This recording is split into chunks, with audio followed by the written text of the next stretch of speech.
Hello, I am Councillor Laura Dupont here today for Tri-Cities Community Television. We're talking to various people in the community about Riverview. Today we're speaking with James Bobick, who is going to speak to us a bit about the Arboretum and the trees and the therapeutic nature of Riverview. How are you today, James? Very well, Laura. Thank you very much. Good. So I'm just wondering if you can tell us a bit about the Arboretum that is at Riverview. Yeah, well, what we have at Riverview is really a first-class, world-class arboretum. Dates back to the 1911 when the botanist by the name of John Davidson actually was the first provincial botanist for British Columbia, who began to basically plant this diverse collection of trees from all around the temperate areas of the world. I understand that some of the trees in and around the Parliament buildings and government buildings throughout the province are originally from that garden that came to Riverview as well. Can you speak to a bit about that? Yeah, there's a great history behind it. Back in the day, it wasn't just a botanical garden. In fact, they had a nursery on site. They grew their own vegetables.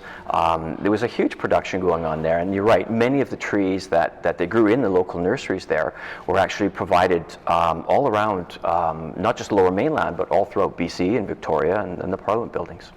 Was there not quite a bit of food production on Colony Farm Park, and probably a lot of fruit trees, I would imagine, at Riverview? Can you speak to that aspect of it? Well, when the garden was first designed, it wasn't just designed for, of course it was there for peace and serenity and to provide relaxation for the patients, but it was also to provide the patients with an opportunity to work and actually connect with nature. And by doing that, patients were involved in all aspects of farming, of agriculture, raising the fruit, canning the vegetables and fruits as well. And that was, so you know, it's interesting because we talk today about the 100-mile diet and how important that is, but yet, you know, they had a 1-mile diet. It was very self-sufficient. So you've painted a good picture of what Riverview used to be like. Can you tell us a bit about what it's like now? Well, of course, 100 years since those original trees were first planted, the collection still exists today. And it's a magnificent collection. And as I was saying, there's trees from all around the temperate parts of the world. And some of these trees measure 16 feet around. So this isn't just any collection of trees. This is truly a world-class arboretum. Do you have a sense of how many trees are on site and maybe the average age of them? Can you speak to that? Well, a rough assessment would be about 1,800 mature trees. Now, they're not all ornamental trees. Some of them are from the natural areas that do exist on the Riverview land. But they, of course, range in age from 60, 70, 80 years to over 100 years now. So some beautiful big old trees. There's not a lot of those left in Greater Vancouver, Metro Vancouver, is there? Well, you know, when you think that, you know, we're a fairly young country and just 150 years old, when you have trees in a collection that are over 100 years old, I think it really is worth keeping and maintaining. If Riverview was retained in its entirety the way it stands now, what do you think are the opportunities for the Arboretum moving into the future in terms of the therapeutic effect that it has? Yeah, well, our arboretums, of course, serve, you know, 3 different purposes, really. Education is one of the purposes, as well as preservation. Of course, you know, areas where, like, let's say, a tree species is threatened in its native environment due to overforesting or deforestation, right. You know, they serve as a seed bank, a genetic seed bank, to replace some of those trees that in the future.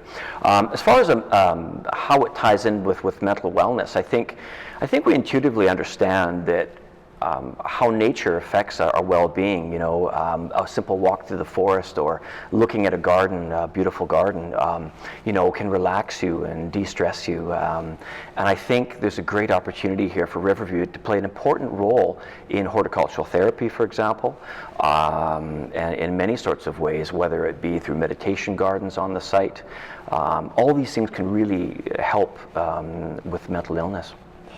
I understand what you're talking about. I often walk my dog around Riverview, and being in the space with those big, beautiful trees, it's something, I don't know what happens to you physically, but it does sort of release stress and lower your blood pressure and make you feel relaxed.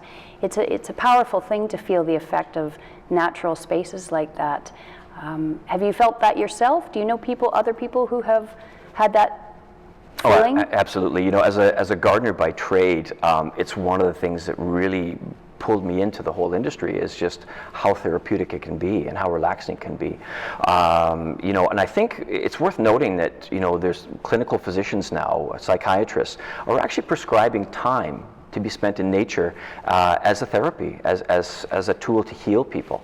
And when you think of combining mental illness issues and reopening that hospital, we've got the perfect opportunity to incorporate nature into that scheme.